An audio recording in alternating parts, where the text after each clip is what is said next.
Can you give us a sense of when you think that ceasefire will start, sir? Well, I hope by the beginning of the weekend. I mean, the end of the weekend. At least my national security advisor tells me that we're close. We're close. It's not done yet.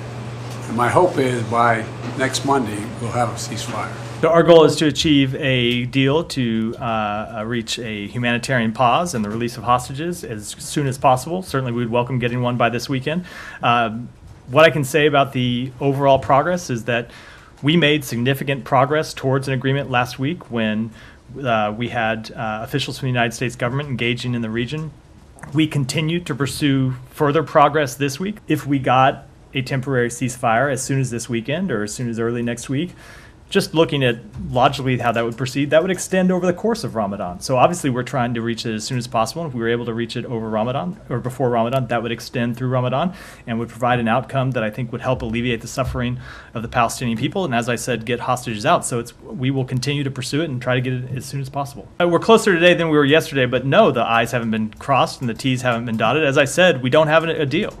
And we're trying to get one, and we're trying to push this over the finish line. President Biden and the entire team will continue to work every day to increase the flow of humanitarian assistance into Gaza while also prioritizing the safety of civilians and aid workers. That's also why we are working so hard on a temporary ceasefire, to not only get the hostages out and the fighting paused, but all to get that critical humanitarian assistance in and to increase the flow. We're hopeful and cautiously optimistic that we'll be able to get this pause in place very, very soon. What we're hoping to do is to get an extended pause in the fighting. I've just called it a temporary ceasefire myself.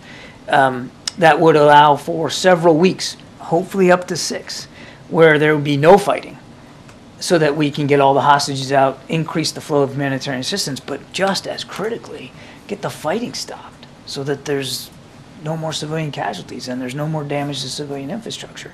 Now, the last pause was a week.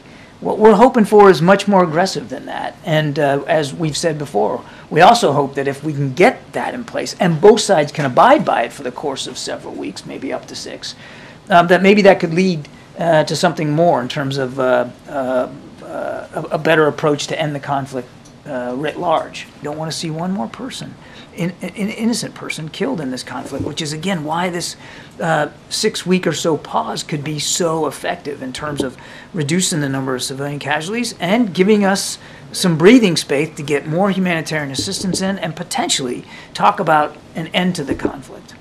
Well, we have very clear positions. We are in favor of a humanitarian ceasefire, to cure, and we are in favor and claiming for the immediate and unconditional release of the hostages. This is what we would like to see happening. This is not what is on the table.